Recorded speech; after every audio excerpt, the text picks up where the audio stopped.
Data, intelligence, di ba? Pagbaba nung kung sino mang personalidad o grupo sa eroplano o sa barko, pagharap dun sa desk ng immigration or customs, no? Pag-check, ano pangalan mo? Check. Check. Saan ka galing? Check. Data.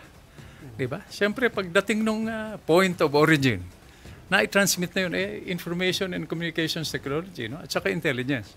O ilang araw ka, mananatili sa aming bansa. Kumpleto yung data. So, hindi na ngayon yung naghahabulan pa. Ano nangyari?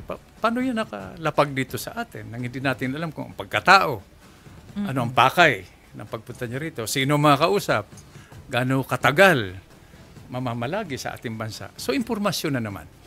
At ang advantage naman ng information and communications technology is mas mabilis nating nalalaman, di ba?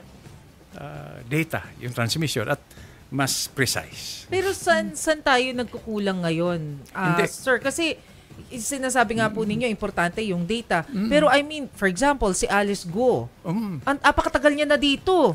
Bago nalaan. Nahalal pa. Nahalal pa. Mayor pa. Tas ngayon parang ang daming lumalabas. May mga Chinese spy daw. Na nakapasok din dito. Maricel, di ba? Tinatanong ako kung yung Pogo, banta ba sa seguridad natin? Sabi ko, totoo, banta. Ang tawag nga ngayon asymmetric warfare, no? Hindi na yung harapan, no? Hindi lulusubin tayo, no? Sabi ko, hindi na siguro sila lulusob. Ano yung bakit? Nandito na sila. Joby, tingnan mo yung puwit nung mag mo. Made in... So does it mean po, kasi sabi po ninyo information, kailangan nandyan tayo, fast transmittal of information. Ibig sabihin po, wala tayong ganyan, parang napaka-imposible naman, wala tayong information na yun. Meron. What are we doing with that information? Okay, meron Chiki, no?